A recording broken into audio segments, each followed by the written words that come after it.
Hayyeen jaalatamtoonni fi kabajamtoonni maatii Abeeloof nagaan Waaqayyoo isiniif haa ta'u. Akkam fayyaa keessanii jirtu jira galata Waaqayyoo. Ani nagaa kootii nagaa guutuun qaba. Isinis akka nagaa qabdan abdii qaba Waaqayyoo irraa. Innaa har'as waa biraatiin isinitti deebi'ee dhufeen jira. Kanatti aansee namoonni chaanaalii kiyyaaf haaraa taatan sabiskiraayib, sheer, laayik godhaatii. Gara maatii kiyyatti dabalamaa isiniin jedha. Warri immoo laayik, sheer, sabiskiraayib gootanii na duukaa ta'aa jirtan immoo Waaqayyo bara keessan haa eebbisu. Hedduu isin galateeffadha. Galatoomaa barri keessan haa eebbifamu. Warri na jajjabeessitanii jabaadhu. Si duukaa jirra naan jettan hedduu isin galateeffadha. Har'a wanta isinii qabadhee dhufeen jira. Kunoo zayita yeroo hundumaa yoo dibanne yoo miidhes yoo miicuu baannes yoo nurra taa'ee rakkoo tokkollee rifeensa keenya geessisuu hin dandeenye akkasumas immoo rifeensi keenya yeroo iyyoo keessatti akka inni dafee nu dheeratu yookiin akkasumas immoo akka hin caccabne akka hin bubuqqaane rifeensa keenyaaf gahee guddaa kan qabu zayinni kuni innis immoo maarraa akkana jedhee hunduma isaana duukaa bu'aa walumaan dhaqnee haa ejjennu wajjin ejjennaa na jajjabeessaa asmaanis kotta gara hojii isaatti deemnee ni ejjenna. Amma gara hojii isaatti galla maalirraa akkana jedhee akkamittis immoo akka hojjetamu isinitti argisiisuuf dhufee jira. Innis maal yoo jettanii kunoo waraqaarii jiru Araboonni biyya keenyatti afaan Oromootiin wees Ingiliffaatiin maal akka jedhamu hin beeku. Waraqaarii kunoo firee sadii qopheeffadheera. Asiimmoo kunoo qurunfullii namni hin beekne jirtanii qurunfullii qopheeffadhee jira. Kunoo asiimmoo extra virgin olive oil yookiin immoo zayituunii akkasumas immoo yookiin immoo weeraa zayitii kan jedhamu biyya keenyatti kunoo kana qopheeffadheen jira. Itti aansee immoo kunoo zayit simsimii warri jedhan Araboonni yookiin immoo zayitii saalixii jechuudha. Ani warreen kana qopheeffadheen jira. Akkaataa itti hojjedhus nan isin argisiisa. Kunoo bireedistii duwwaasaa qopheeffadhee jira. Amma waraqaarii kiyya itti naqee inni qurunfullii mil'aagaa lama yookiin immoo maankaa lama jechuudha. Egaa itti naqadheeti kan immoo zayitii kiyya immoo jechuudha. Isin zayitii haga barbaadan godhachuu dandeessu. Maaliif haga rifeensa keessanii kun keessa jira. Kana namoonni baay'een badaa hin bibbitanii hin agarre isaan ammarraa oksadheetaniidha. Kun zayit simsimii yookiin immoo zayita saalixii jechuudha. Innaa finjaala tokko jechuudha. Finjaala tokko. Shinii xiqqishuu shinii mabunaatti tokko wal qixan godhadha. Isa kanas immoo zayituunii yookiin immoo weeraa zayitiis immoo finjaaluma tokko jechuudha. Zayita barbaadan ta'uu danda'a. Muuflaazim zayitii kana bicha zayita barbaadan itti gochuu dandeessu. Bakka egaa kana godhee booddee immoo akkatti danfisaa sin argisiisa. Kunoo amma abidda isaa akkanatti ibidda isaa akkana guddisnatoon taane ibidda isaa xiqqeeffannaa jechuudha. Egaa ibidda isaa qophee xiqqeessanneeti kunoo akkasittiin haga inni cik jedhutti na hordofaa. Ibiddi isaa baay'ee xiqqaachuu qaba. Sababni isaa akka hin gubanneef jechuudha. Zayitiin baay'ee yeroo ibidditti dheeratu hin gubata. Sababa kanaaf ibidda ishee itti xiqqeessuu qabdu. Nan sin argisiisa haga dhumaatti na hordofaa. Kunoo haala kanaan yeroo inni bis jedhee seeraan zayitiin isaa sirriitti wal nyaatutti jechuudha. Amma zayitiin isaa kana dis jechaa jira. Qurunfulliin isaa haga inni gurraacha'utti jechuudha. Haga inni baay'ee isaa gurraacha'utti irra kaa'uu qabdu. Kunoo kanatti bakka isan boodee bakka amma hin cuftuu jechuudha. Egaa cuftanii itti qabbana amma cufee jira. Amma cufee jira khalaas. Egaa akkasittiin gootanii maaliif dirqama boodaraan gochuu hin qabdan daakuu gochuu hin qabdanii hin tahaniina habbasaa xuruudha. Qurunfulliin isaa immoo gubachuu qaba. Yeroo inni dis jedhe gubate haala kanaan qabbaneessitanii gaarshaa barbaadanitti naqattu. Gaarshaa isaatti naqadhee isin argisiisa yeroo inni qabbanaa'u jechuudha. Na hordofa. Amma kunoo zayitiin keenya haala kanaan baay'ee nu qorree jira. Amma maal akka gochuu qabnu isinitti argisiisa. Kunoo shakaalee yookiin immoo gingilchaa baay'ee wanti ta'e jechuudha. Baay'ee xibiqii ta'e itti godhattu.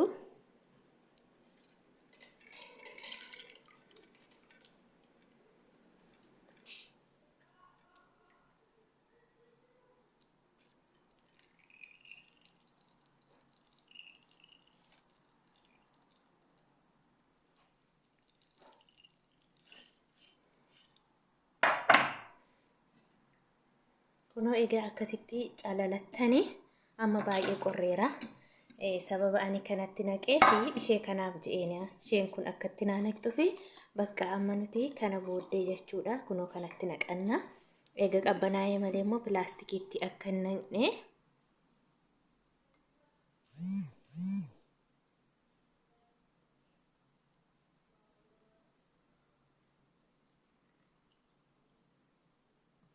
Kunoo qibaatiin kiyyaa kunoo kana fakkaata.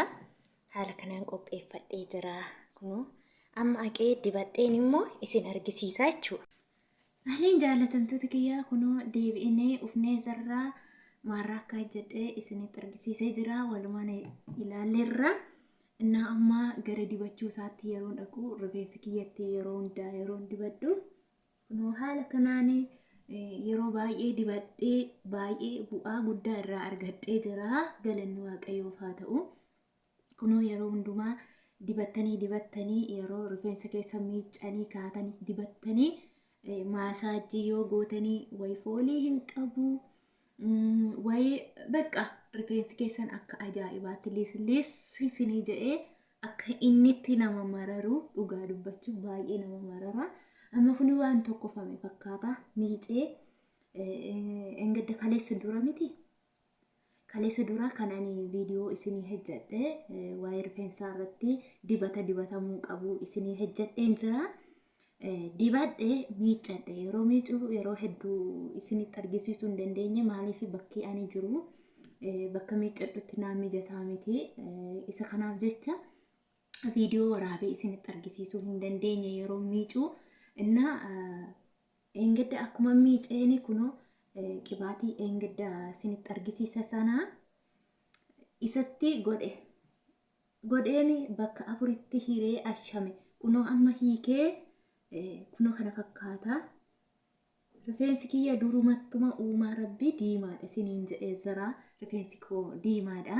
Inna haala kanaan kakalallaafee akkasitti tuskii fakkaate duratti rifeensi kiyya qardaadahee qarafaan daasaatu jira. Amma oduu isinitti hin dheeressu gara dibadheetiniin nan isin argisiisa. Anna walumaan ta'a na hordofaan isiniin jedha.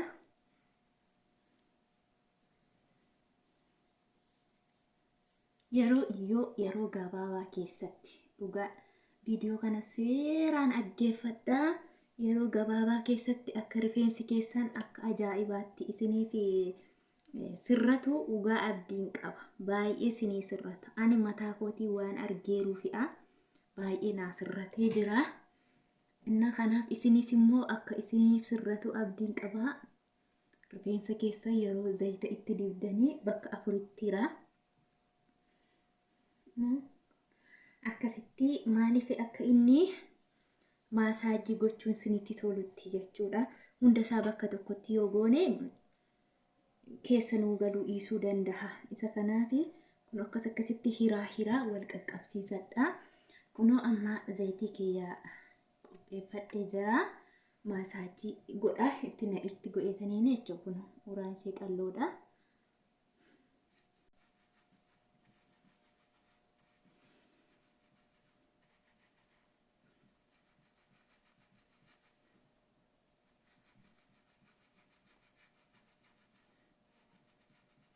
Egaa akkasitti seeraan tolchitaniitiin maasaajii gootanii bakka waan biraan barbaade kuni akkasittiin xiqqoo ishee kana isaarratti itti dabala. Kun isaa zayitii go'achuu qaba dirqama.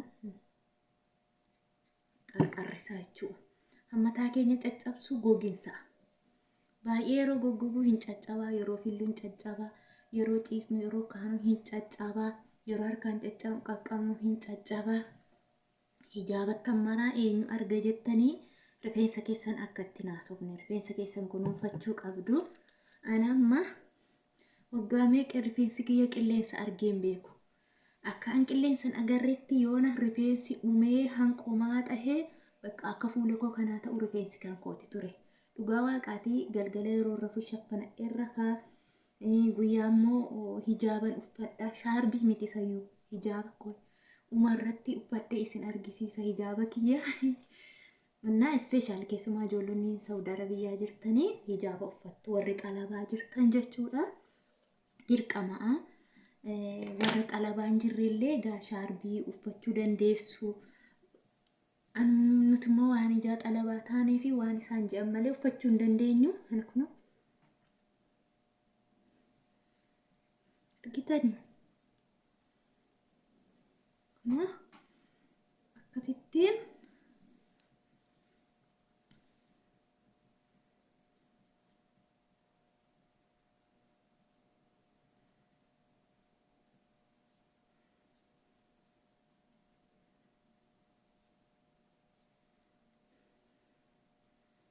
yeroo dha'u ani harka no'u maaliif badaa dingirnatti jedha waan isaan beeku gaanatti golfiinaa malee.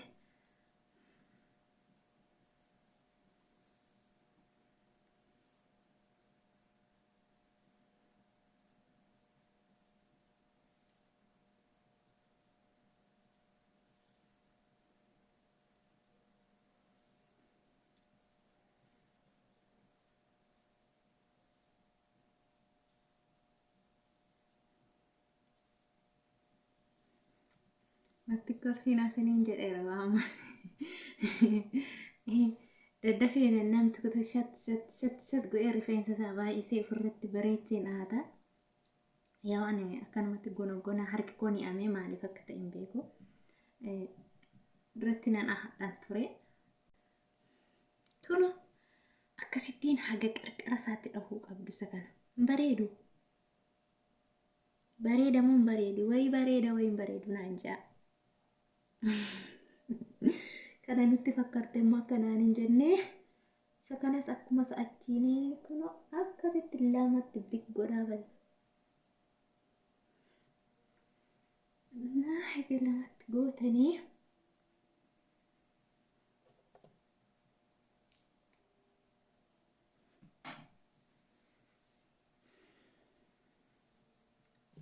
akkuma isa sanaa ammas baay'ee buusa wanti kun.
Warri kanan qabne jechuudha.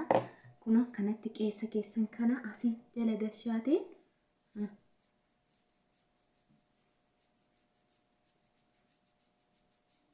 akkasitti baasa.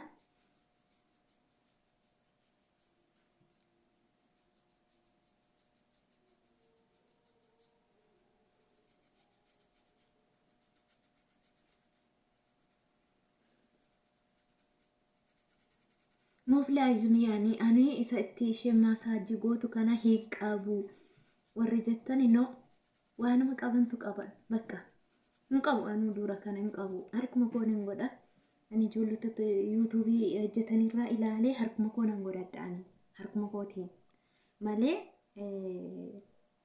waan adda addaa bitee miti.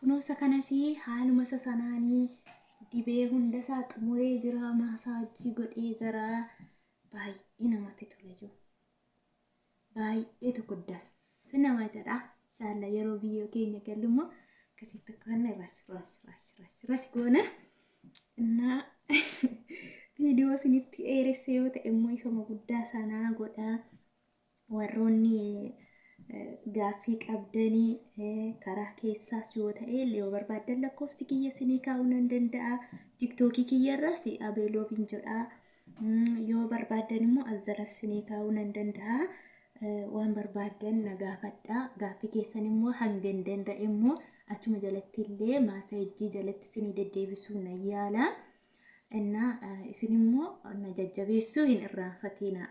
Okay, hadaraan isiniin jedhaan YouTube kiyyaa reefu kanani banadhe inna jabaadhu yaada qabdanii kanarratti jabaadhu isa kana sirreessi isa karammoo itti fufii kannaan jettan immoo miseejii jalanaa kaa isiniin jedha jaallatamtoota kiyyaa waan na hordoftanii agasaa itti kana nafaana turtaniif immoo hedduu isin galateeffadha hedduu isin jaaladha onne keenya onne korra afaan wallaalee natti fakkaata kuno rifeensi kiyyaa haala kanaan bareedee jira like share subscribe gochuun na duukaa ta'a kuno asimmoo qixxe lamaansaa waan yeroo hundaa banaa ta'uuf jechuudha kas godhaa ammoo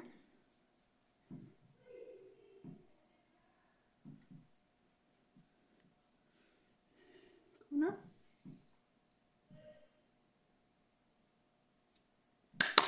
lafa nagaa tura gooftaan koo lafa jirtanitti nagaa isiniif haa kennu nagaa ta'aa chaaw masalaamaa yoo isinitti tole like share subscribe naa godhaa na jajjabeessaa